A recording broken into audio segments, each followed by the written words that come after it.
여러분 오늘도 잘 견디고 계십니까? 김명준의 뉴스파이터입니다. 어떤 아내가요? 남편에게 이런 말을 했답니다. 당신은 로또야.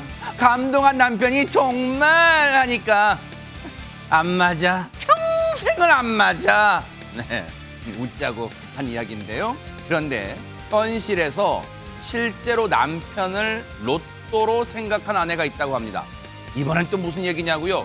남편이 로또에 당첨되자 마치 자기가 당첨된 것처럼 돈을 펑펑 쓰는 아내. 급기야 남편이 아내를 상대로 소송까지 벌이는데요. 어떻게 됐을까요? 4월 18일 화요일 김명준의 뉴스파이터에서 잠시 후에 그 결말을 알려드리도록 하겠습니다. 뉴스파이터 오늘 도와주실 분들을 소개해드리겠습니다. 김현주 시사평론가, 손정혜 변호사, 박성배 변호사, 신민섭 일요신문기자, 그리고 이지윤 변호사 이렇게 5분과 함께합니다. 어서 오십시오. 네. 안녕하세요. 여러분과 함께하는 김명준의 뉴스파이터 첫 번째 얘기부터 풀어보겠습니다. 이게요, 값어치를 떠나서 이 자기의 그 작은 물건 하나라도 잃어버리면 신민석 기자님 정말 찾을 때까지 애가 타잖아요, 진짜. 그렇죠. 이게 사실 돈으로 살 수 있는 물건이라면 다시 돈을 벌어서 사면 되는데 아하. 그렇지 않은 물건들도 있거든요. 오늘은 좀 사건 기회를 정확히 말씀드리려고 하는데 네. 왜냐하면 혹시라도 뭐 누군가가 주워서 갖고 계신 분 있으면 지금 돌려주길 바라서 어머. 지난주 월요일 그러니까 4월 10일 날 밤 10시 30분 무렵에 서울 마포에 있는 염리초등학교 옆에 있는 상가 화장실에서 한 남성이 가방을 잃어버렸다고 합니다. 이 상당히 장소가 구체적으로 나오네요. 네. 네, 저도 굉장히 가급적 구체적으로 알려드리는 이유가 혹시 누군가 갖고 있을 수도 있으니까 이 염리초등학교가 마포역 부근에 있거든요. 이 네네. 화장실 옆에 있는 상가 1층 화장실인데 여기가 이제 그 공개되어 있는 화장실이어가지고 상가 1층에 사람들이 많이 오고 있고 또 이 부근이 그 마을버스 대기 장소라고 합니다. 그래서 어이구. 굉장히 사람이 많았는데 이때 10시 반 무렵에 그 남색 백팩을 잃어버렸는데 본인은 이제 그 분실되는 과정을 보지 못했지만 사람이 많았으니까 혹시 그 과정 누가 도난해 간 것인지 뭔지 잘 모르겠지만 그걸 본 사람 목격자가 있으면 좀 알려달라는 이런 공고를 올렸습니다. 어머 세상에, 남자 1층 화장실에 백팩, 그러니까 우리 보통 흔히 메고 다니는 가방 있잖아요. 그걸 잃어버렸다는 거예요. 그래서 애가 탑니다. 그런데 손정희 변호사님, 보통 가방에 남자 화장실이니까 이제 남성분이겠죠? 남성분이라 하더라도 가방에 뭐 차열쇠, 집 열쇠 등등등 뭐 중요한 거 많이 들어있을 거 아니에요. 네, 실제 그랬습니다. 이 가방 안에는 아내가 생일 선물로 준 무선 이어폰이자 한 20만 원 상당의 어머. 고가의 이어폰도 들어 있었고요. 지갑 내 현금도 5만 원 가량 있었고 또 다른 물건들도 있었다고 하는데요. 아이고. 그런데 이 남성 이렇게 이야기를 합니다. 무선 이어폰, 지갑 내 현금 필요 없다. 그리고 집키, 차키, 은행 관련 뭐 도어락이나 스마트키 이런 것들이 있었던 것 같은데요. 네. 수십만 원 들여서 이미 전부 변경했다. 어머. 그런데 소중한 사진, 개인적인 물품 꼭 돌려받고 싶다라고 합니다. 소중한 사진과 개인적인 물품은 꼭 돌려받고 싶어요. 처음에는 뭐 무선 이어폰, 현금 등 지갑 필요 없다길래 아, 이분이 조금 사시는 분이구나 했는데 그게 아니라 뒷부분이 다른 건 다 됐고요. 소중한 사진, 꼭 그 개인적인 물품 꼭 돌려주세요라고 하는데 대체 무슨 사연이 있는 사진일까요, 김현주 평론가님? 이 남성의 사연이 있습니다. 이 남성분의 어머니가 작년 말에 그 암 진단을 받으셨다 그래요. 아하. 그래서 이제 항암 치료를 받고 계시는데 네. 그 가지고 있던 그 사진에는 정말 과거에 어머니가 가장 건강하셨던 그 당시의 모습이 담겨져 있는 거예요. 그러니까 지금 항암 치료 중이니까 이제 머리카락이 많이 빠지잖아요. 그러겠네요. 그러면 이제 민머리 상태가 됐는데 손자 손녀들에게 할머니 스님 같지 이제 이렇게 얘기를 하신다는 거예요. 근데 지금 그 사진 속에는 정말 과거에 제일 행복하고 또 건강하셨던 모습이 담겨져 있었기 때문에 어머. 제가 그걸 굉장히 소중하게 언제든지 꺼내볼 수 있게 사진을 코팅해서 저 가방 속에 넣어가지고 다녔는데 아이고. 바로 그 사진이 없어졌다는 것이죠. 어머머. 그러니까 너무너무 지금 그 사진을 간절하게 찾고 있는 것입니다. 어머, 세상에, 들으니까 막 가슴 한 구석이 짠하고 막 그러잖아요. 지금 그런 소중한 사진이에요. 그래서 지금 이 남성분은 그 가방에 든 다른 고가의 물품, 그건 가지든 말든 상관하지 않으니까 제발 사진만 돌려주세요라고 호소를 하고 있습니다. 그분 얘기 직접 한번 들어보시고 이어가 보도록 하겠습니다. 한 10여 년 전에 시골에 계시는 저희 부모님들이 처음으로 해외여행을 가셨는데 저희 어머니 아버지가 서로 그 의지하면서 제일 건강하시고 가장 행복해 보이셨던 사진이었습니다. 그래서 그 사진을 제가 보관하고 있었고 한 번씩 부모님이 생각날 때 꺼내봤던 사진입니다. 근데 지금은 암에 걸리셔서 항암 중이시라 그 머리도 없으시고 그 사진을 다시 얻을 수는 없어서 저한테는 너무 소중한 사진이고 그 사진을 너무 찾고 싶습니다. 남성분께서 저희 뉴스파이터 제작진과의 통화에서 이제 속마음을 쭉 털어놓으시다가 마지막 부분에 울컥한 감정을 이제 주체하지 못해서 울먹울먹이는 소리까지 이제 여러분이 들으셨어요. 근데 박성배 변호사님, 사실 그 사진이 그냥 집에서 잠시 엄마 여기 봐요 찰칵 그런 게 아니라 또 장소가 패키지 여행 가서 찍은 또 소중한 사진이다 보니까 더더욱 그런 마음 드실 것 같아요. 그런 것 같습니다. 이 사진은 부모님이 10여 년 전에 중국 장가계로 첫 해외여행을 가서 찍은 사진이라고 합니다. 특히 당시 어머니가 많이 무서워하면서 아버지를 꼭 붙잡고 찍은 사진이라 아들이 보기에는 그 모습이 너무 귀엽다는 것입니다. 그랬겠네요. 이 사진을 잃어버렸으니 그 사진을 찾고자 하는 마음이 아유, 얼마나 크겠습니까? 세상에. 이 남성은 그래서 현재 습득자를 1차 특정했고 사건 정식 접수 전에 습득자에게 마지막 기회를 주고 싶어 글을 올린다면서 아하. 집으로 가방을 돌려주시면 추적을 안 하겠습니다. 후불 택배, 택시든 어떤 수단도 상관없습니다. 또 가방을 찾으면 100만 원을 기부하겠다고도 밝혔습니다. 어머. 어떻게든 사진을 찾고자 하는 애절한 마음을 읽을 수 있습니다.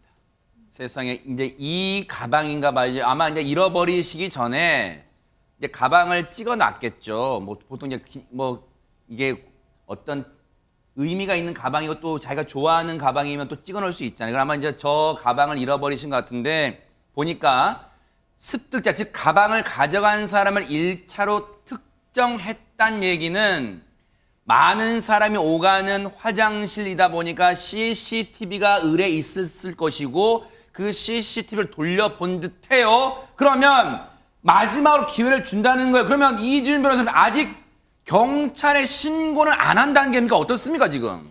사실 오늘 제작진이 직접 통화를 해봤는데요. 네. 어제 경찰에 정식으로 도난 신고 접수했다고 그래요? 합니다.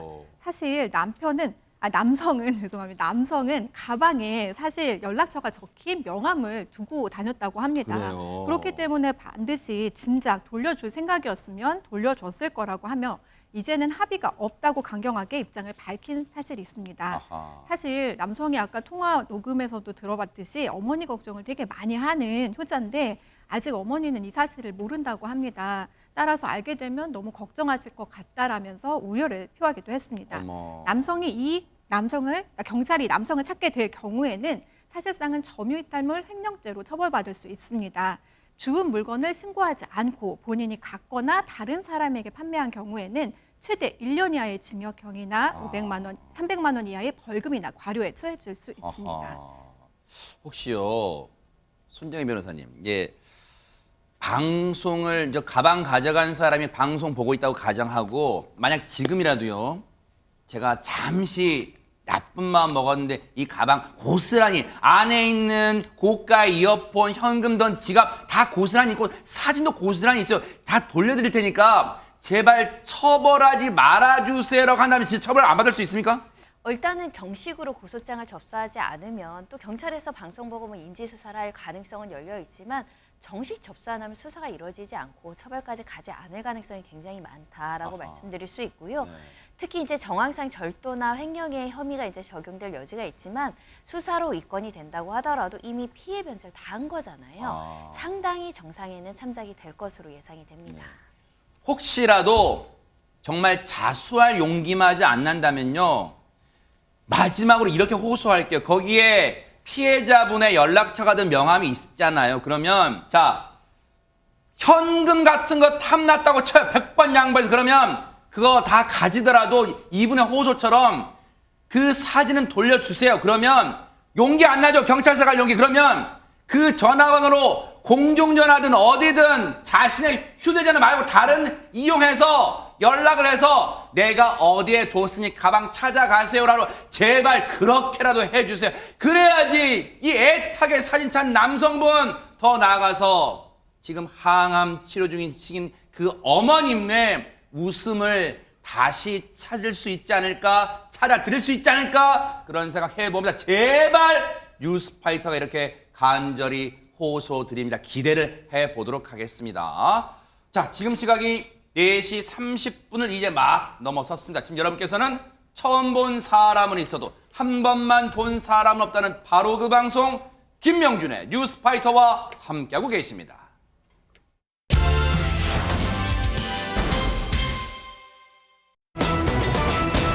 세상에 한밤중에 운전하다가 이런 일 겪으면 얼마나 당황스러울까요, 김현주 평론가님? 네, 부산광역시 해운대구 한 도로에서 벌어졌던 일인데 어허. 아주 그 난감한 상황이 블랙박스 영상에 찍혀서 이게 공개가 되면서 지금 갑론을박이 벌어지고 있다고 어허, 합니다. 과연 네. 어떤 영상인지 소개해드리겠습니다. 어떤 상황일까요, 네?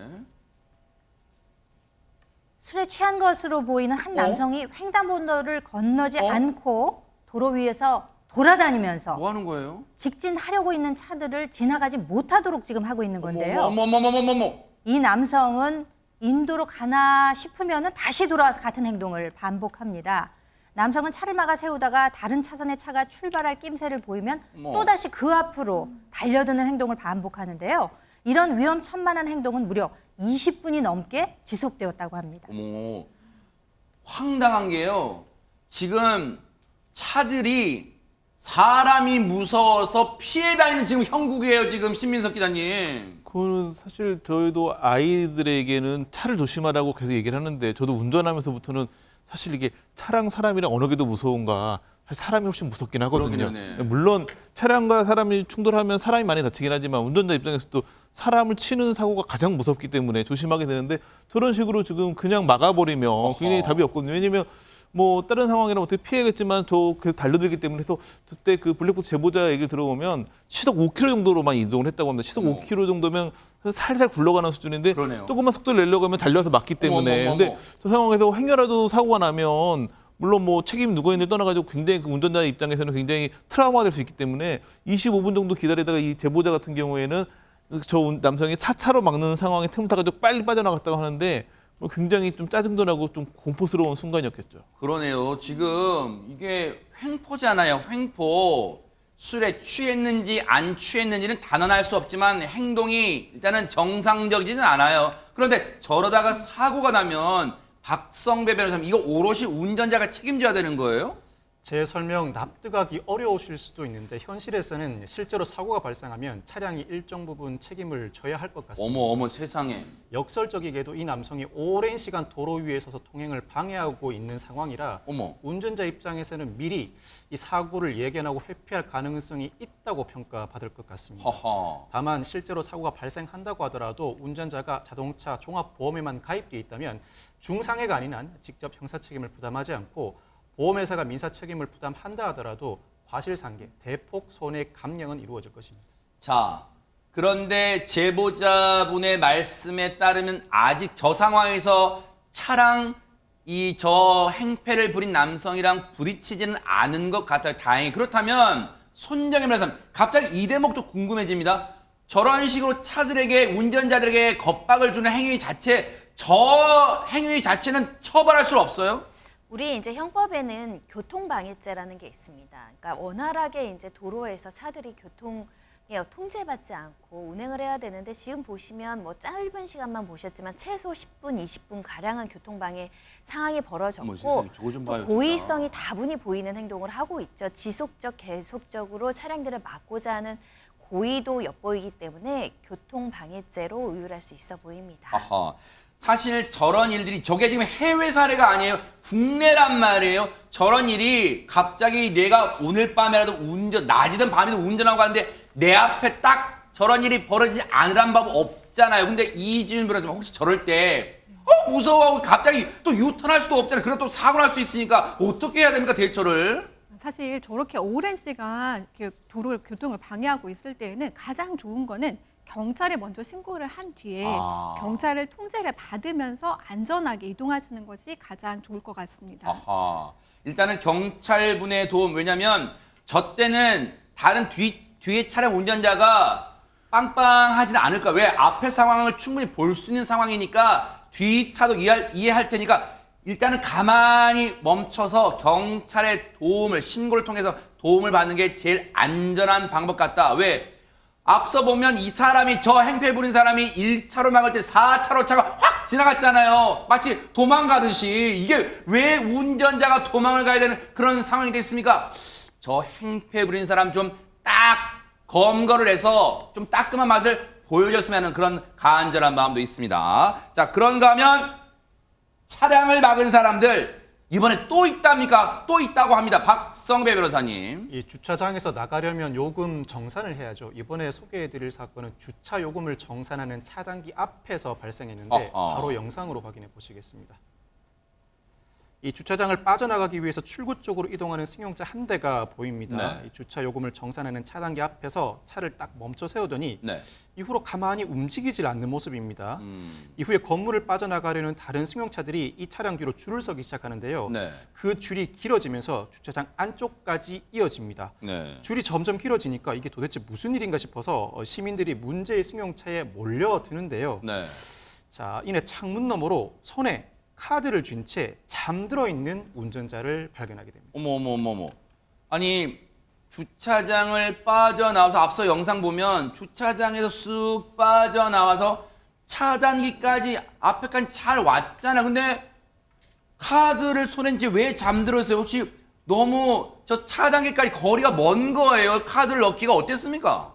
그 예전에는 저런 상황의 가능성은 하나밖에 없었습니다. 갑자기 뭔가 카드를 꺼내다가 뭐 심정지가 오거나 뭔가 건강에 급격한 문제가 생기는 경우. 아하. 요즘에는 안타까운 일이지만 일부러 막는 경우도 있습니다. 뭔가 어머. 주차장과 뭐 싸움이 있었다거나 아. 뭔가 불만이 있어가지고 일부러 딱 카드 빼놓고 자는 척하면서 행패 부리는 경우도 있긴 한데 지금 네. 상황을 봤을 때는 막 문을 두드려도 답이 없기 때문에 행패 부리거나 뭐 그런 상황은 아닌 걸로 보이고 뭔가 긴급한 상황이 벌어진 게 아닌가 싶어. 왜냐면 여기까지 운전을 오는 과정은 아무 문제 없었거든요. 그러니까 저희가 왔단 말이에요. 네. 그러니까 뭔가 문제 있었으면 계속 차가 있었을 텐데 아무 문제 없이 이동해 와가지고 멈춰섰기 때문에 지금 저 상황에서 카드를 꺼내다 뭔가 일이 벌어진 게 아닌가 싶습니다. 아하.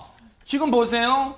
저 상황에 많은 운전자들이 지금 나가지도 못하고, 아니, 도대체 뭐야. 처음에는 웅성 가르쳐 주는데 못 참겠다. 가보자. 해서 가봤더니 카드를 손에 쥔 채 잠들어 있다. 운전자가 대체 무슨 일이 벌어진 겁니까? 김현주 평론가님. 글쎄요, 무슨 위급한 상황일 수도 있겠죠. 네. 여러 가지 가능성을 생각한 주위에 있던 분들이 경찰에게 도움을 요청을 했던 아하, 모양입니다. 네. 경찰이 도착하고 나서 어떤 상황이 벌어졌을까요? 아하. 함께 보실까요? 아, 영상이 있어요. 네, 네. 보겠습니다. 네. 잠시 후 신고를 받고 도착한 경찰이 운전자와 자동차를 살펴봅니다. 네. 창문으로는 기아가 어떤 상태에 놓여 있는지 확인이 안 되기 때문에 자칫 2차 사고로 이어질 수도 있다고 그러네요. 판단해서 네. 급히 운전자를 깨워보지만 답이 없습니다. 어머. 이윽고 경찰이 신고를 해서 소방관이 출동을 하는데요. 오. 차량 문을 강제 개방하게 됩니다. 네. 문이 열리자 네. 경찰은 운전자를 차에서 신속히 끌어내리게 됩니다. 어허. 지금 끌어냈다는 얘기는 운전자가 끌어내는 순간에도 의식을 제대로 차리지 못했다는 것인데 상당히 지금 긴박한 순간일까요? 당시 현장에 출동했던 경찰 얘기 들어보시고 이어가 보도록 하겠습니다. 저희도 현장에 출동했을 때는 환자일 수도 있고 음주운전 차량일 수도 있으니까 저희는 단정한 건 아니고요. 신속하게 그 119에 공동 대응을 요청했습니다. 밖에서는 차량 기어가 후진에 있는지 드라이브에 있는지 확인이 되지 않는 상황이었거든요. 이게 좀 위험한 상황이 있을 수 있어가지고 후진할 수도 있고 갑자기 전진할 수도 있는 상황이기 때문에 119를 통해 가지고 신체 그 이상 여부를 확인하니 119에서 그 술 먹어치신 사람 같다고 하고 저희가 봤을 때도 입에서 술 냄새가 났었습니다. 그냥 횡설 수술을 하고 현재 상황이 어떤 상황인지 정확하게 파악하지 못하는 상황이었습니다. 일단은 운전자가 신체에 무슨 위급한 순간에 긴박한 순간 아니었기 때문에 일단은 놀란 가슴을 저희가 지금 쓸어내립니다만 그 동시에 분노가 치미는 게 이지훈 변호사 한마디로 술 먹고 잠들었다는 얘기 아니에요 지금.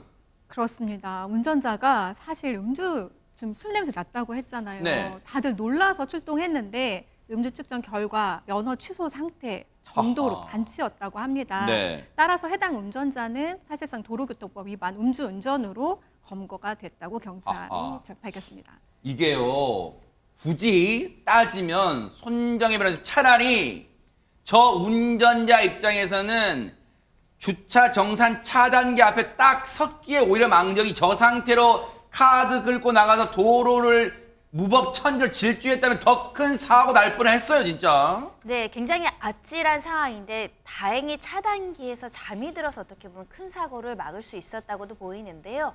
누리꾼들도 이 부분에 이제 반응을 보였습니다. 네.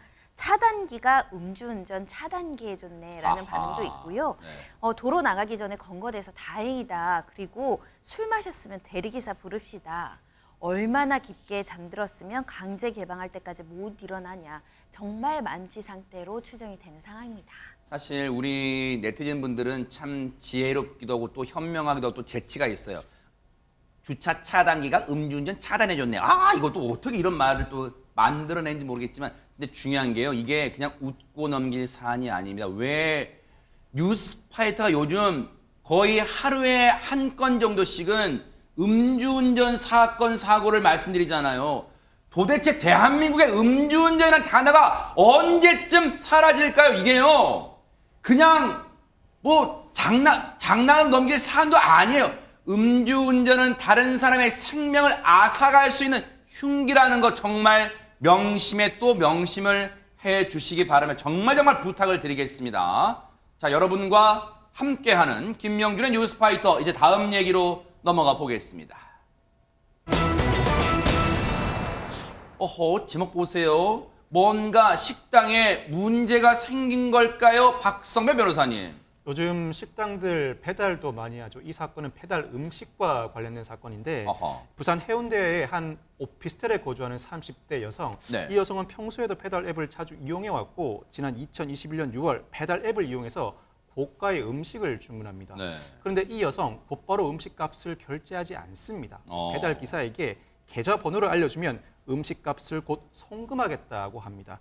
이 여성은 배달 음식을 시켜 먹을 때마다 이런 식으로 대응을 해왔다고 합니다.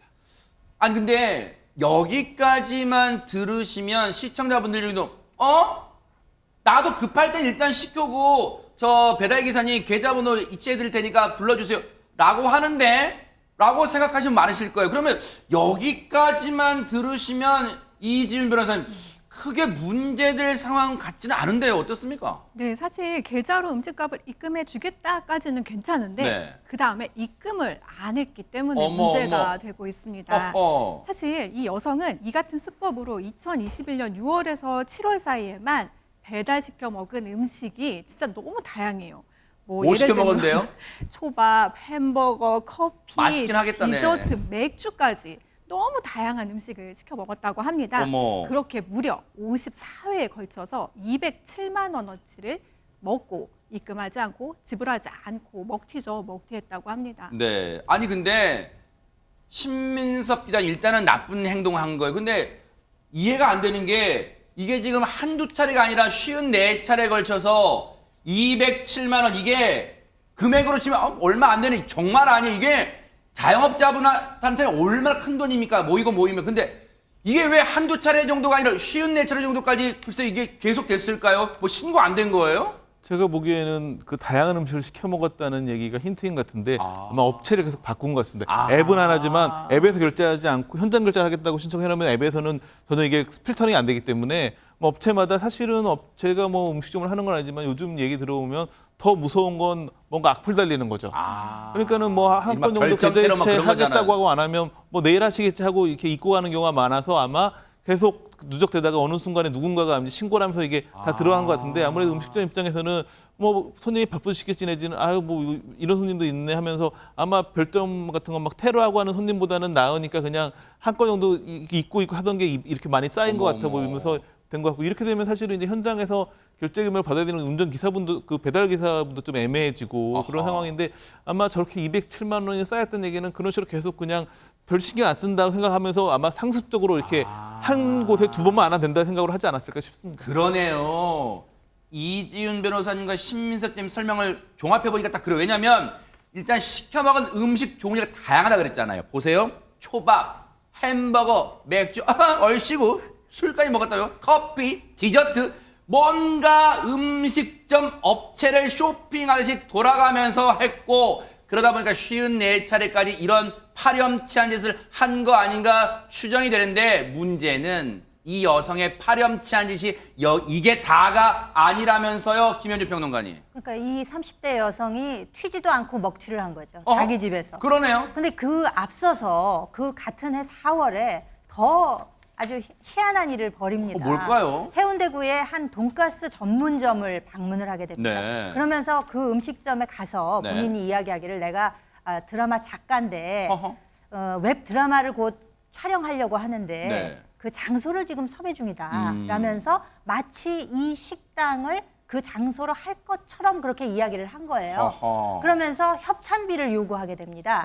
그러니까 그 음식점 사장님이 또 순진하게도 그 거짓말에 속아서 500만 원이나 송금을 했는데 어머! 그 뭐 드라마 촬영이 됐겠습니까? 설마! 될 리가 없죠. 속였던 거니까. 어머! 네, 그러니까 이 30대 여성 앞서서 음식값을 편취한 것을 넘어서서 그 촬영하겠다고 속여서 그 비용까지 또 갈취를 하게 된 거죠. 어머, 어머. 그러니까 사기 행각으로 기소가 되게 됩니다. 어머, 지금 이게요. 손정혜 변호사는 앞서 여러 음식점을 했는지 모르겠지만 어쨌든 54차례 207만 원에 그냥 그거를 공짜로 먹은 것도 괘씸하지만 지금 식당을 촬영 장소로 하겠다고 하는 등 500만 원 갈취하고 이거는요. 죄질이 나빠. 이거 법의 심판대 이 여성 빨리 세워야 될 것 같은데요. 네, 실제로 그래서 사기죄로 재판을 받았습니다. 어허. 그러니까 검찰에서는 처음부터 음식 대금을 제대로 주지 않을 생각으로 배달시키고 돈만 안 줬다, 편취했다 이렇게 본 것인데요. 네. 그런데 이 여성 법정에 서서 이런 변명을 했습니다. 사실은 내가 옷가게를 운영하는데 이 많은 음식들 있잖아요. 다양한 음식들을 옷가게 직원들을 먹이려고 배달했으나 어허. 사실은 처음부터 안 주려고 했던 게 아니고 어머. 재정 사정이 여의치 않아서 대금을 결제하지 못했다. 그러니까 고의가 없었다라고 이제 변명을 했던 겁니다. 어허. 하지만 법원은 사기죄에 대해서 모두 유죄를 판결할 수밖에 없었던 게 만약에 옷가게 종업원들을 주려고 생각했으면 음식을 옷가게로 배달을 시켜야 되잖아요. 그러네요. 근데 오피스텔 아니면 주택으로 이제 배달을 시켰기 아하. 때문에 이 주장은 받아주지 않았습니다. 이 여성은 재판관들을 뭘로 본 거예요? 이게 지금 이 거짓말이 먹힐 거라고 생각해서 근데 문제는 거짓말이 또 거짓말고 박성배 변호사 이 여성 혹시 피노키오예요? 막 점점 코가 길어지게 생겼네 지금. 네. 재판부는 이 여성에게 징역 4월을 선고합니다. 더군다나 이 여성은 동종 범행으로 집행유예를 선고받아 집행유예 기간 중에 또다시 범행을 저질렀던 진짜 것입니다. 죄질 안 좋네요. 죄질이 상당히 불량해 재판부로서는 엄한 처벌이 불가피했던 것으로 보입니다. 뿐만 아니라 재판부는 이 돈가스 전문점 주인에게 손해배상금 500만 원을 지급할 것을 명하기도 했습니다. 아하, 진짜 따끔한 그동안 잘 먹었죠. 그리고 아주 통쾌했죠. 속으로 자영업자들 피눈물 흘렸어요. 법의 따끔한 심판 좀 받고 반성하기 바랍니다. 자, 그런가 하면 혹시 여러분 운전하시는 분들 이제 어디 방문했을 때 진짜 내기 싫다. 주차요금 진짜 아깝잖아. 근데 아무리 주차요금 아깝더라도 이런 행동 해서야 될까요? 박성배 변호사님. 공영주차장에 차를 하루 종일 주차하면서도 단돈 1원의 주차요금도 내지 않은 사람이 있다면 어머? 그것도 하루도 아니고 무려 1년 동안 주차요금을 내오지 않았던 사람이 있다면 어머. 믿으실 수 있을까요? 어떻게 그게 가능했을까? 어허. 이 차단봉의 속성을 이용한 편법이었는데 바로 영상으로 확인해 이게 보시겠습니다. 어떻게 가능해요? 네. 공영주차장 안으로 들어오는 흰색 차량 네. 그런데 바로 유턴을 해서 나가려고 합니다. 나가려나 보다 회차 차량인 줄 알고 올라가는 차단봉 그런데 이 차량 다시 후진하더니 그 옆에 주차를 합니다. 어머? 그렇게 몰래 하루 종일 주차한 후에 이 차량 주차장 구석의 좁은 사각지대를 이용해서 주차장을 빠져나갑니다. 어머 대박 사건 진짜 들어오자마자 일단 다시 삥해서 나가는 것처럼 그런 경우 있잖아요. 보통 우리도 여기 아니야 이 건물 잘못 들어온 거야 그래서 나가려고 하면 보통 저 정도 시간이면 요금 안 내고 차량에 바로 올라가잖아요. 저 정도 봐주니까. 근데 안 나가고 쓱 들어갔다 그렇단 말이에요. 세상에 꼼수도 이런 꼼수를 저질러요. 김현주 평론가님. 그러니까 머리를 좀 쓸 때다 써야 아, 되는데 네. 이런 데는 어떻게 그렇게 머리를 잘 썼나 모르겠어요. 방금 말씀하신 경우에도 그렇지만 주차할 곳이 없는 경우도 있잖아요. 맞아요. 들어가게 되면 뭐 30분 이내에 나가게 되면 그 차단봉이 올라가는 거를 교묘히 악용을 한 거죠. 이게 그러니까 그 무인 시스템이다 보니까 그런 허점을 이용한 거예요. 아하. 입차한 후에 30분 이내에 출차하면 무료인 점을 악용을 해서 아하. 이 차단봉이 올라가면은 후진을 해서 다시 주차를 시켰다는 거죠. 아하. 그래서 장시간 불법 주차를 한 이후에 떠날 때는 그러면 어떻게 하느냐? 아까 잠시 전에도 나왔지만 그 차단기 옆쪽에 사각지대를 이용해서 빠져나간다든지 아니면 저녁 6시 이후에 출차를 하게 되면 아하. 이게 아예 봉이 올라가잖아요. 네. 그러니까 그때 아주 자연스럽게 나가는 거죠. 아하.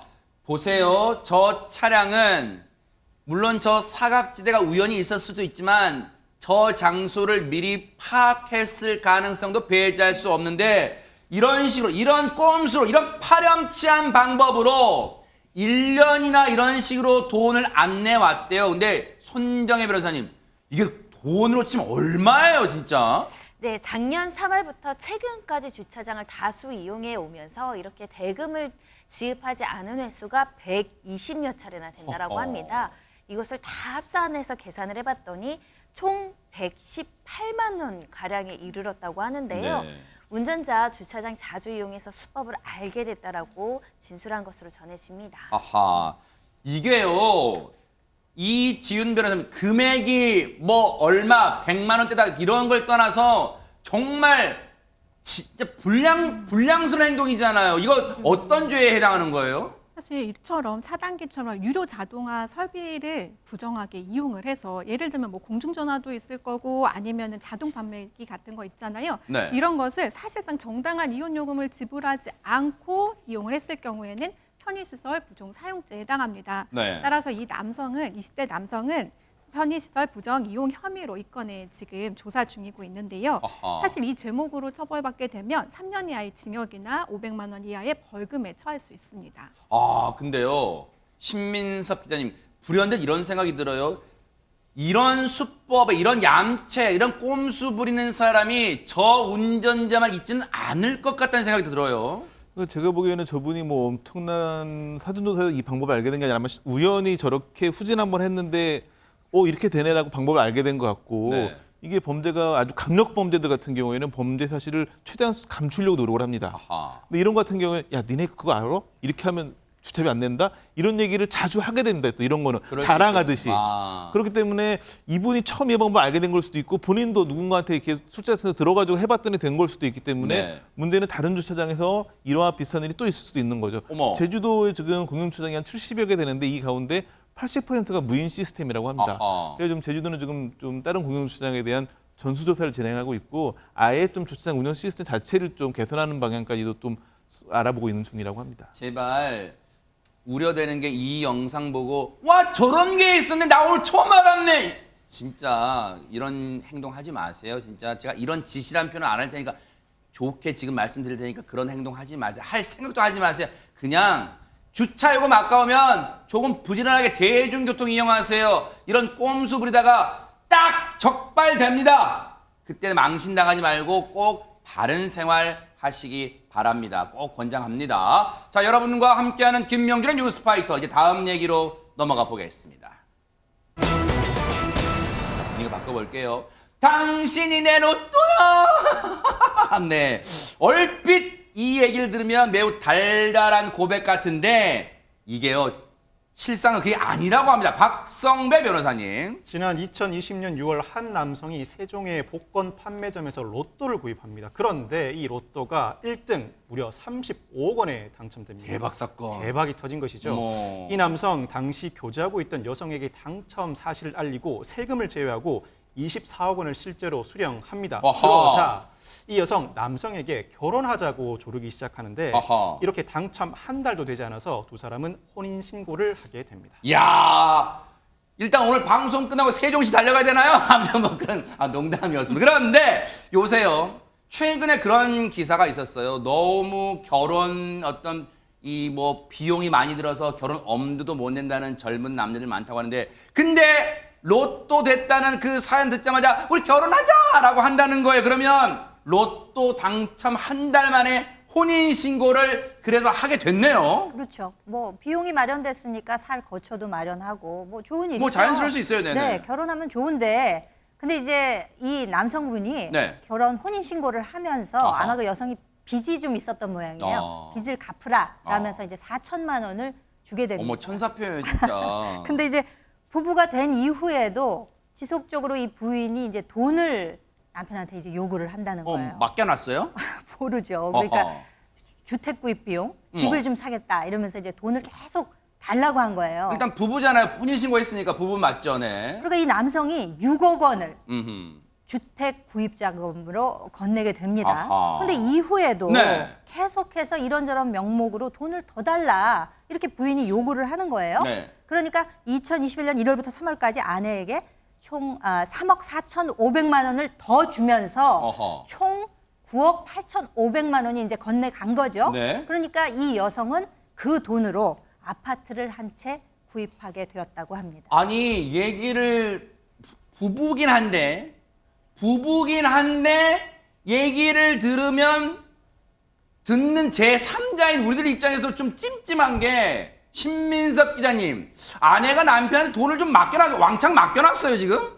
근데 뭐 왕창 맡겨놨다고 볼 수도 있겠죠. 부부야 뭐 그 공동 경제 경제 경제 공동체. 공동체이기 네. 때문에 그런데 문제는 여기서 그치지 않고 계속 돈을 더 요구합니다. 아하. 그럼 남편이 아니 이제 뭐 집도 샀고 괜찮지 않냐 얘기를 하면 그때 뭐 음독을 시도하겠다고 하면서 그러니까 돈을 안 줄 수가 없는 상황을 만들어가지고 계속 돈을 요구합니다.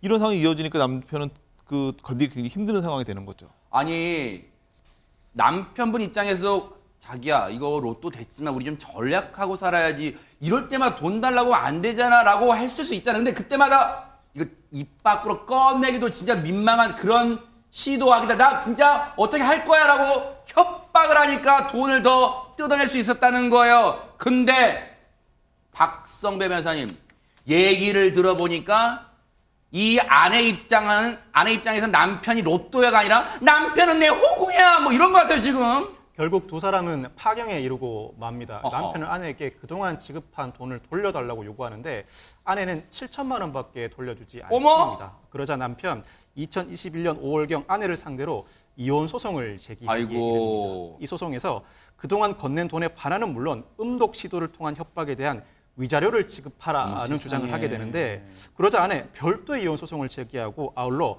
민사 소송도 제기합니다. 어머. 아내는 복권은 사실 내가 당첨된 것이다. 어머? 남은 당첨금 중 9억 원을 추가로 지급하라고 주장합니다.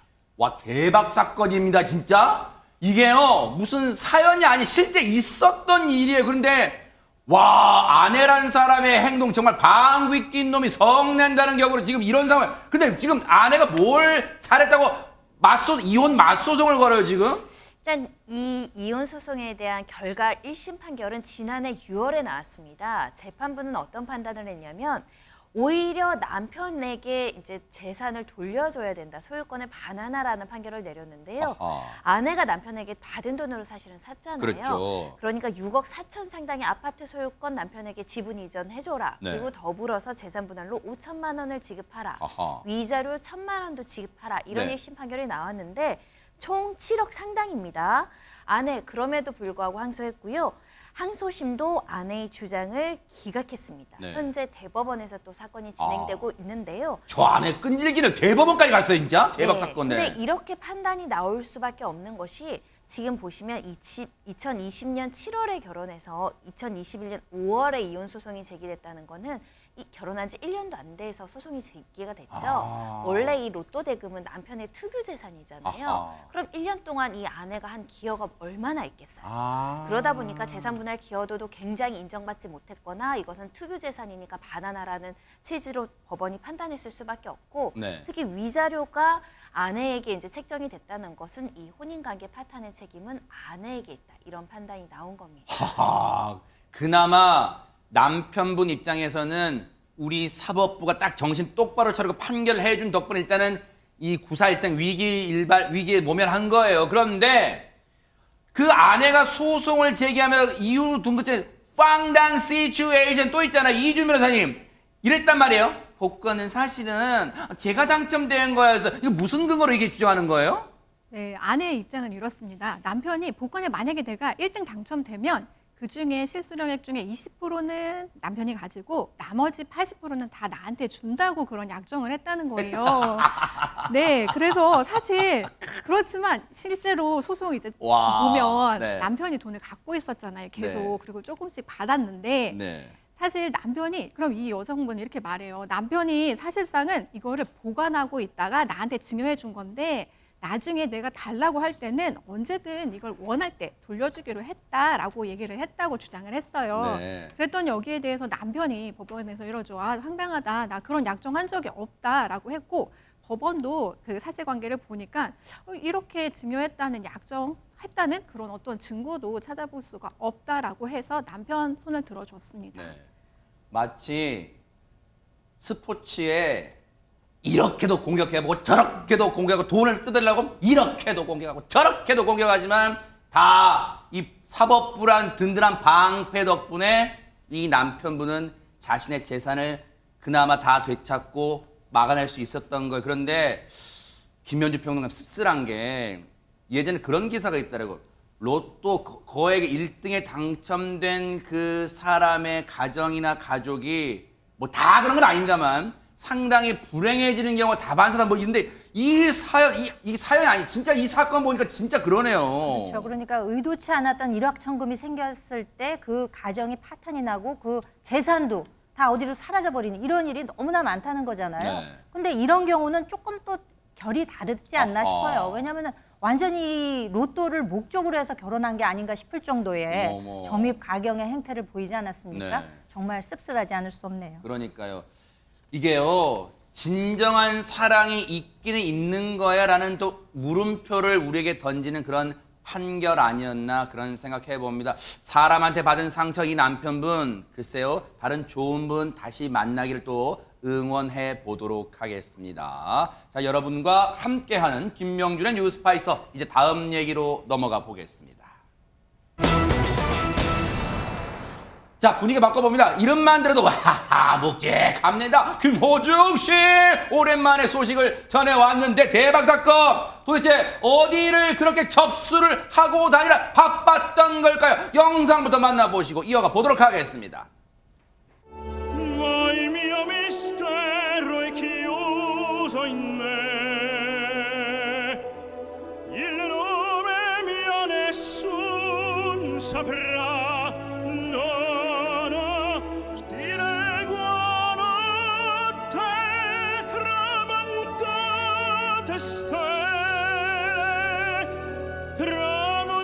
tramontate stelle, all'alba vincerò, vincerò,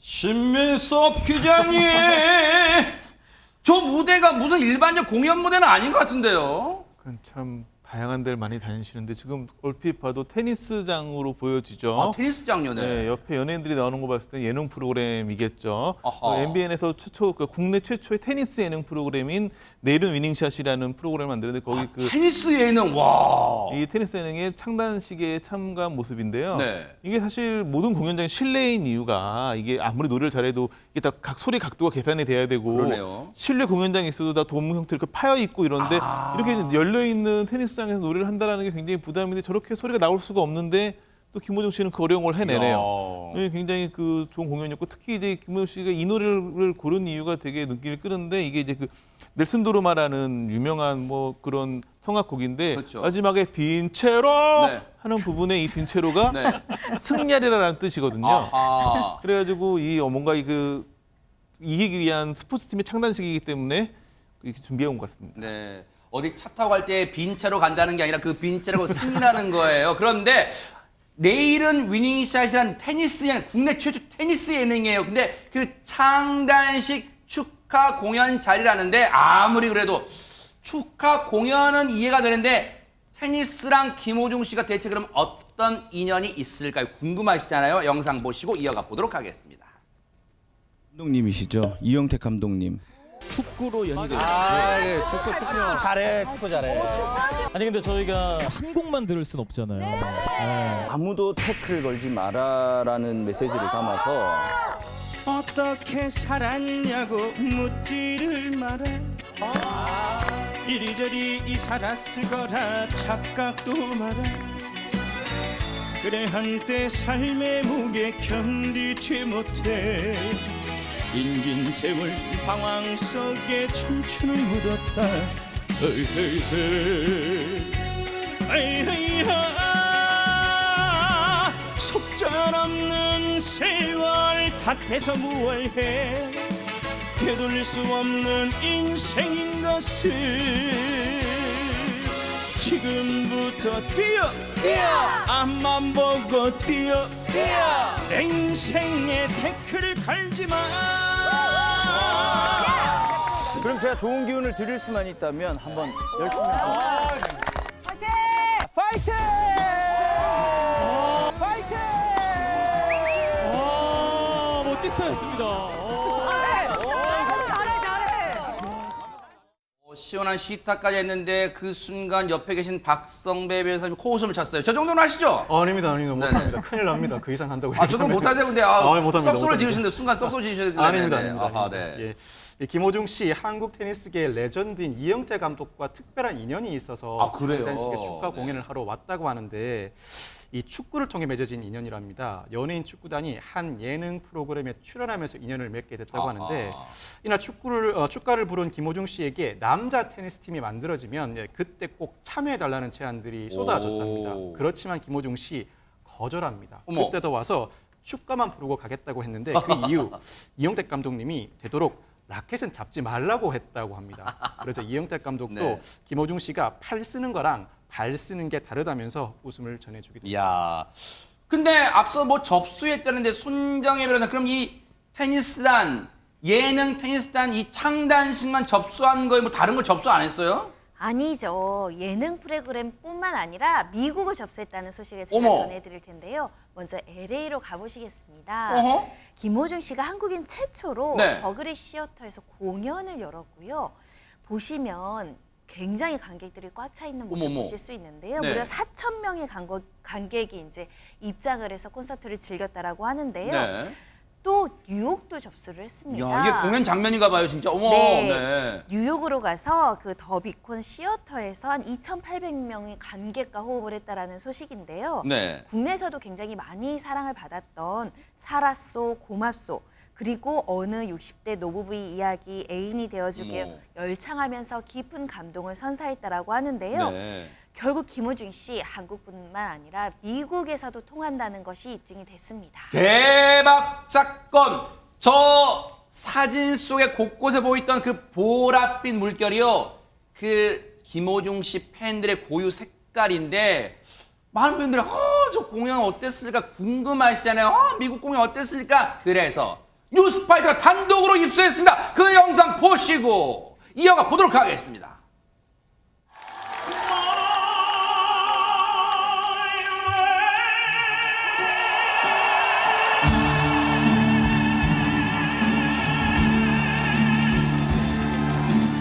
여러분이 저에게 말씀해 주셨던 거 남들은 자아는 트로트도 하고 뭐도 하고 이러는데 여러분은 자아 음악하고 있다 이렇게 얘기해 주셔서 항상 힘을 얻고 마이웨이처럼 열심히 한번 살아보겠습니다. 감사합니다 여러분. 사랑합니다. 고맙소 고맙소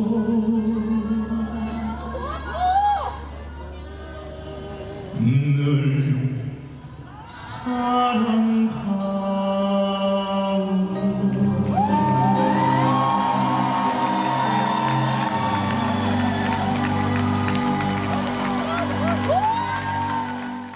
와, 아니 국내에서 공연을 해도 그 팬분들이 눈호강, 귀호강 할 판인데 멀리 미국 갔으니 현지 교민들이 얼마나 기뻤을까요, 진짜. 그렇죠. 그리고 아주 그 다채로운 무대를 꾸몄는데 네. 밴드뿐만 아니라 오케스트라까지 같이 동원이 돼서 이제 와. 협연을 했으니까 그야말로 김호중 씨의 그 본인의 특기를 장기를 다 보여준 것 같아요. 와. 왜냐하면은 평상시에도 뭐 트로트면 트로트, 성악이면 성악 다 하잖아요. 그래서 본인이 어떤 인터뷰에서도 밝히기를 많은 분들이 이제 어떤 사람들은 자기를 트로트 가수라고 하고 어떤 사람은 뭐 성악가다 이렇게 얘기하는데 이게 나만의 무기다.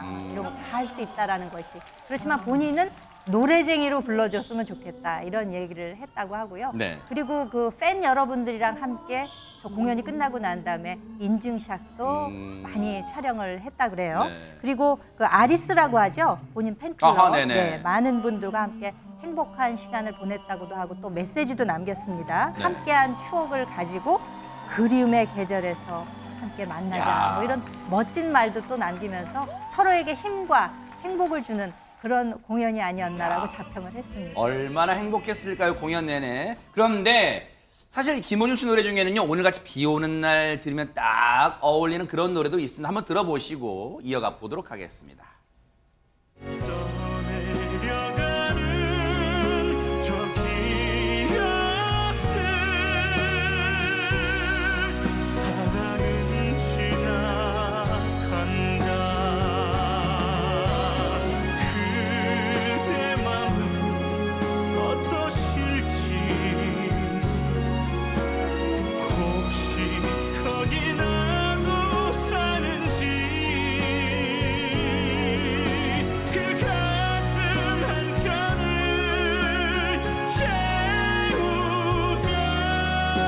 채우면 나는 그걸로 됐다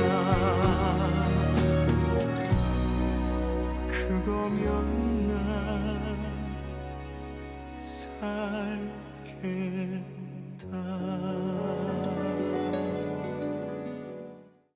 야, 멋집니다, 진짜. 그런데 지금 제목이 김호중이 접수했다. 뭔가 영화 제목 같기도 하고 막 그러잖아요. 자, 조금 전에 경기장 찍고, LA 찍고, 혹시 다음은 어디를 접수했을까요, 이지훈 변호사님? 네, 이번에는 크루즈 여행입니다. 어머. 김호중 씨는 6월 5일부터 무려 6박 7일 동안 크루즈 팬들과 함께 전세선을 띄워가지고 어머. 크루즈 여행을 하면서 공연을 한다는 기쁜 좋겠다. 소식이에요. 사실 팬들한테는 너무 좋은 소식이죠. 네. 대중 가수가 전세선을 띄워 공연하는 것은 정말 흔치 않은 일이거든요. 네. 김호중 씨의 선택한 또 크루즈는 코스타 크루즈 세레나호라고 하는데요. 11만 4,500톤 규모의 최대 3,780명이 승객을 수용할 수 있다고 진짜 합니다. 크네요. 포항 영일만에서 출발해서 오키나와를 거쳐 미야코지마를 거치고 대만에 있는 기륭 세 곳의 하선에서 그 기항지를 여행할 건데요. 다시 부산으로 돌아오는 경로로 진행할 예정입니다. 야. 이번 판매 티켓은 말 그대로 오픈되자마자 매진됐다고 합니다. 대박 사건. 또- 광클이 일어났네, 광클. 네, 광클이 일어났고요. 아하. 또 따뜻한 소식도 있어요. 김호중 씨가 이번 티켓을 사실상은 원래 크루즈 여행 가격보다 낮게 책정을 했다고 해요. 원래는 그랜드 스위트룸의 경우에는 400만 원대인데요. 네. 300만 원대로 파격 할인을 했고요. 야. 또 이런 할인하는 이유도 되게 따뜻하고 뭔데요? 훈훈합니다. 왜냐하면 네. 공연 수익보다는 자신을 사랑해주는 팬들과의 시간이 더 소중하기 때문에 또 이렇게 새롭고 다양한 크루즈 여행 되게 신나잖아요. 팬들과 함께 소통을 하고자 한다고 합니다. 야, 김호중 씨 어딘가에 지금 날개를 숨기고 있는 것 같아요. 지금 천사의 마음을 갖고 있어요. 그런데 신민섭 기자님 지금 보세요. 지금 저희가 보여드린 일정만 해도 숨가쁘게 막 전 세계 막 어디 이동한단 말이에요. 체력적 건강에 문제는 없을지도 걱정돼요. 뭐 건강 관리도 굉장히 챙기는 왜냐면 이제 연예인들 같은 경우에는 그 연예인이 아니라 저런 스타급 연예인은 하나의 회사거든요. 왜냐면 건강 관리부터 스케줄 관리 모든 걸 다 챙겨주고 있고 그래요. 그런 뭐 도움을 많이 받을 수 있을 거라고 믿고요. 네. 또 하나 중요한 부분은 저렇게 활동을 활발히 하고 많은 지원을 하는 만큼 사실은 수익이나 이런 부분도 어지간한 중견기업만큼의 그 수익을 올리고 있는 것도 사실이죠. 네. 뭐 얼마 전에 그 이런 뭐 그 요즘 트러스트에 워낙 그 인기가 많으니까 얼마 버느냐 이런 것도 화제인데 대충 들린 얘기를 들어보면 우선 행사를 많이 트롯 가수는 하는 걸로 알려져 있는데 네. 보통 또 행사를 가면 한 서너 곡 부르는데 4천만 원 정도를 받는다고 합니다. 좋겠다. 지금 회당 그렇게 4천만 원이면 아마 행사 무대에서는 아마 최고가 등급에 이미 다다른 것으로 보여지고 네. 그다음에 CF 같은 경우는 편당 한 2억 정도 받는데 한 10편 찍었으니까 그 수익도 있고 와. 하지만 이런 트롯 가수의 최고의 수입원은 아무래도 전국 투어 콘서트. 그러니까 전국 투어 콘서트가 한 석 달 정도 진행되는데 얼마 벌까를 대충 계산해 보면 최소 금액이 한 100억에서 120억이 나옵니다. 그래요. 티켓값만 그 정도 나오고 MD 상품이나 이런 걸 계산하면 200억, 300억 훌쩍 갈 만큼 이게 많은데 또 하나는 이렇게 이번에도 보면 뭔가 수익에 집중하는 행사만 하는 건 아니거든요. 대부분 팬들과 호흡하고 팬들 위한 행사를 많이 하고 또 하나는 그만큼 돈을 많이 벌면 기부를 많이 합니다. 아하. 근데 또 뭐가 있냐면 2000년에 나보다 더 사랑해요라는 음원 수익금 1억 원을 기부해서 화제였었는데 이 노래 제목이 나보다 더 사랑해요잖아요. 아하. 이 때문인지 팬들이 우리는 김호중보다 더 기부해요라는 어떤 이런 움직임이 일면서 그래요? 김문수 씨가 기부를 하면 팬들이 같이 기부하고 야. 제가 아는 분이 김문수 씨 팬클럽 회원인데 그런 얘기를 하더라고요. 한 번도 자기는 기부라는 걸 해보지 않고 살았는데 김호중 씨 팬으로 지내면서 김호중 씨를 사랑하는 것도 큰 기쁨이지만 그 덕분에 기부하는 기쁨을 야. 알게 돼서 너무 행복하다 얘기를 하는데 그만큼 좋은 영향력이 많이 퍼져나가고 있습니다. 참 김호중 씨가 노래 실력도 출중하지만 팬들을 사랑하는 마음 그리고 선한 영향력을 우리 사회에 미치고 있는 것 같아요. 앞으로도 좋은 활동, 멋진 활동 부탁을 드리겠습니다. 자, 나라박 소식 좀 알아볼까요? 우리 단군시나 보면 마늘과 쑥 먹고 100일 동안 동굴에서 지내면 사람 된다고 이런 얘기 있는데 세상에 그보다 더한 사람이 등장했답니다. 박성매 변호사님. 무려 그보다 5배 해당하는 500일을 지하 동굴에서 버틴 여성이 있습니다. 어머. 영상으로 확인해 보시겠습니다. 이 땅 밑에서 한 여성이 나옵니다. 어머.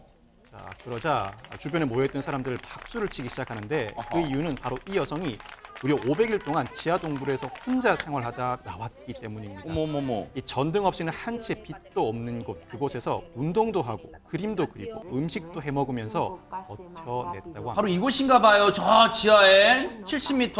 어머, 이분이고요. 그런데 500일 버텼으면 동굴에서 5명이 나와야 되는 거 아니에요? 김현주 평론가님? 그러네요. 산술적으로는 그런데 이분이 이제 화제의 주인공 스페인 출신의 산악인이라고 합니다. 이름이 베아트리스 플라미니, 아하. 50세 여성인데요. 네. 이분이 들어간 날짜가 2021년 11월 20일. 어머. 500일 만에 최근에 14일에 아침 9시에 나왔다 그래요. 와. 동굴에서 그러니까 500일을 혼자 보낸 건데 네. 그 BBC 등 또 가디언 등 영국 그 보도를 따르면은요. 왜 이렇게 그 지하에 내려가서 혼자서 살았느냐, 동굴에서. 그러니까 인간이 어떤 그 절대적인 고독, 박탈감 이런 것을 느꼈을 때 어떻게 대처하는가를 알아보기 위해서 일종의 연구를 진행을 했던 거죠. 네. 그 스페인에 있는 대학들, 뭐 알메리아 대학 등 여러 대학 소속 과학자들로 구성된 연구팀이 저 동굴 속에다가 라우터를 장착을 해가지고 이 여성이 어떻게 생활하는가를 모니터링을 500일 이런 동안 식으로, 아, 그렇죠. 네. 했다는 거예요. 그러니까 음식 같은 것은 이제 외부에서 조달을 했지만 그 소통은 절대 없었다 그래요. 왜냐하면 혼자 있는 그 상태에서 인간이 어떻게 대처하는가를 알아보기 위한 거니까. 뭐 휴대전화로 통화하고 그런 거 안 하고요? 그런 거 절대 안 하고요. 그러니까 혼자서만 오롯이 500일을 이제 버텨냈다고 하는데 그렇지만 뭐 만약에 사태가 있을 수 있잖아요. 그렇죠. 위급한 상황이 있을 수 있으니까 비상 버튼은 있었다고 해요. 근데 그걸 누르지 않은 채로 500일을 버텼다고 아, 그래요? 합니다. 네. 자, 대단합니다. 의지가 대단한데 관련해서 저 여성분 얘기 들어보시고 이어가 보도록 하겠습니다. No es que el tiempo pase más rápido o más lento, es que el tiempo no pasa porque siempre son las 4 de la mañana. Yo sigo anclada en el 21 de noviembre del 2021. Yo no sé lo que ha pasado en el mundo, no sé... O sea, yo he salido de la cueva, me han montado en un... han hecho las... O sea, 500일. 아마 시청자 여러분 그런 생각하시고 나 같으면 일주일도 못 있어. 저 컴컴한 데서. 그런데 사실 신민섭 그다음 저분은 그래도 코로나 한창 때 들어갔으니까 코로나 걱정 안 했겠어요. 코로나도 코로나겠지만 이제 우리가 뭐 영화 같은 거 보면 이렇게 뭐 지하에 갇혀 있다 나는데 뭐 핵전쟁이 나서 지구가 멸망해 있다거나 뭐 이런 얘기도 있는데 그 정도까지 아니었지만 최소한 러시아가 우크라이나를 침공하기 전에 들어갔기 때문에 어머. 이게 전쟁이 벌어진 사실을 모르고 있다가 500일 만에 나온 거였죠. 생활하는 걸 보면 기본적으로 빚은 있었습니다. 왜냐하면 그 동굴에서 가장 문제가 빚이 없다라는 문제였는데 헬멧 나이트라든지 빚은 가지고 생활을 했었고 그 다음에 책, 종이 그다음에 연필, 뜨개질감 이 정도만 가지고 아무래도 뭐 책도 읽고 했다는데 그 500일 동안 책을 한 60여 권 정도 읽었다고 하고 본인이 책을 직접 쓰기도 했는데 책을 다 완성하지는 못한 상황에서 나오게 됐다고 합니다.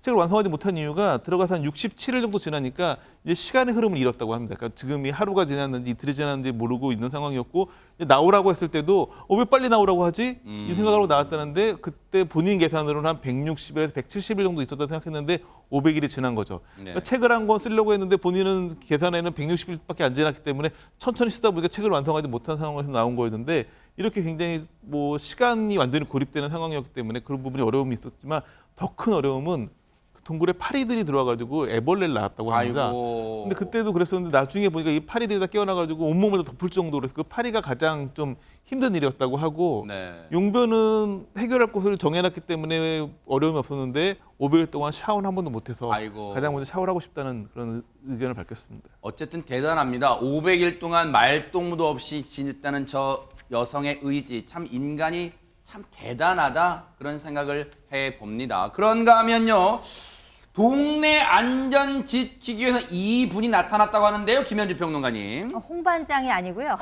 터미네이터죠. 아놀드 슈왈제네거가 그 한때 캘리포니아 주지사도 했었잖아요. 그랬었죠. 이분이 이제 정의의 사도가 돼서 어머. 주민들에게 솔선수범을 보였다고 하는데 어허. 살고 있는 지역이 LA의 브렌트우드라는 동네인데 어허. 여기서 이제 주민들이 불편함을 호소하니까 본인이 앞서서 나섰다고 합니다. 무슨 어허. 일이 있었는지 함께 그러니까요. 보실까요? 웬일로 나섰을까요? 네. 네. 선글라스를 쓴 아놀드 슈왈제네거가 어. 직접 삽을 들고 도로에 생긴 포토를 메우고 있습니다. 어허. 왕년의 터미네이터를 보는 듯한데요. 네. 슈왈제네거는 몇 주 동안 자동차와 자전거의 통행을 방해한 이 포토 때문에 동네 민원이 계속 됐지만 아무도 나서지 않자 직접 팔을 걷어붙였다고 합니다. 야, 나이는 들었지만 딱 언뜻 봐도 선글라스 낀 모습이 일단 간지가 납니다. 그런데 저렇게 좋은 일을 하려는 슈워제너거가 곤경이 입장이 좀 곤란하게 됐다는데 이건 대체 무슨 일일까요? 박성배 변호사님. 아놀드 슈왈츠제네거 직접 이 포토를 메우는 영상을 SNS에 올리면서 온 동네가 몇 주 동안 대형 포토홀에 분노했다. 오늘 나는 우리 팀과 밖으로 나가서 고쳤다. 늘 말하지만 불만만 토로할 것이 아니라 스스로 행동해야 한다고 강조했는데 반전이 있었습니다. 왜요? 이 구멍 포토홀이 아니라 가스업체가 정비 작업을 위해 허가를 받아 파놓은 구멍이었던 것입니다. LA시 당국 5월까지 작업 완료 후 구멍을 메울 예정이었다고 밝히고 있습니다. 아니, 좋은 일을 하려 했는데 결과적으로는 이준 변호사님 슈워제네거가 대량 난간 뭐 이런 그게 상황이 됐어요 지금. 대략 난감합니다. 왜냐하면 가스회사가 다시 이 홀을 도랑을 다시 파야 하는 상황에 처했기 때문입니다. 네. 하지만 사실 몇 주 동안 이걸 방치해 놓은 거잖아요. 네. 아무리 작업을 한다고 해도. 그러네요. 따라서 아놀드 슈왈제네거도 할 말은 있을 것 같은데 아직 입장은 밝히고 있지 않습니다. 그래요. 그래서 소방당국도 가스업체도 좋은 쪽으로 해석해 주세요. 지금 이준 변호사 말씀처럼 아이들이 자전거 타고다 저기 팡 걸려서 다치면 어쩔 뻔했어요. 그러니까 그런 점을 막기 위해서라도 어쩔 수 없었다. 그렇게 좋게 해석하면 좋을 듯 합니다. 그런가 하면 미국의 한 소방당국이 올린 사진 한 장이 뜨거운 관심을 받고 있다는데 손정혜 변호사님 어떤 사진입니까?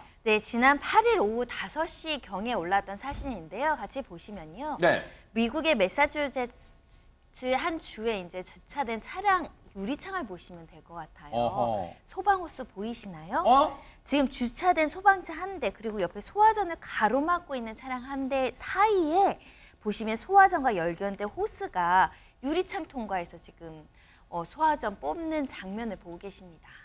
지금 차를 관통했는데 근데 주변에 보면 박살난 유리가 안 보이는 것 같은데 박성배 변호사 혹시 차량 운전자 연결하세요. 내려드릴게요. 창문 혹시 그런 거예요? 그렇지 않습니다. 소방대원들이 현장에 도착했는데 예상치 못한 난관에 맞닥뜨립니다. 그렇지만 소방대원들 한치의 망설임도 없었습니다. 이 불법 주차 차량의 유리를 깨버립니다. 깼군요. 그리고 그 사이로 소화전과 호스를 연결해 화재 진압을 시도하는데 다행히 화재는 무사히 진압됐고 소방당국 불법 주차 차량의 최후를 담은 사진을 SNS에 게재한 것입니다. 네. 소방부국장도 현지 신문과 인터뷰에서 소방대원들은 해야 할 일을 했다라고 밝혔습니다. 네. 사실 저 때 이제 많은 분들이 혹시 어떤 분들은 아니 저 꼭 깨지 말고 차량 밑으로 하죠. 근데 화재 진압은요 촌각을 다투는 거잖아요. 오히려 소화전 옆에 주차하지 않는 게 제일 운전자의 그 매너라는 거 명심하시기 바랍니다. 보고 계십니까? 대박 사건. 네, 안녕하십니까? 김명준입니다. 여러분과 함께하는 뉴스파이터. 다양한 소식과 뉴스를 보고 싶으시면 화면 오른쪽을 꾹 눌러 구독해 주시길 바랍니다. TV로도 유튜브로도 여러분께 한 발 더 다가가겠습니다. MBN 뉴스와 뉴스파이터를 사랑해 주셔서 고맙습니다.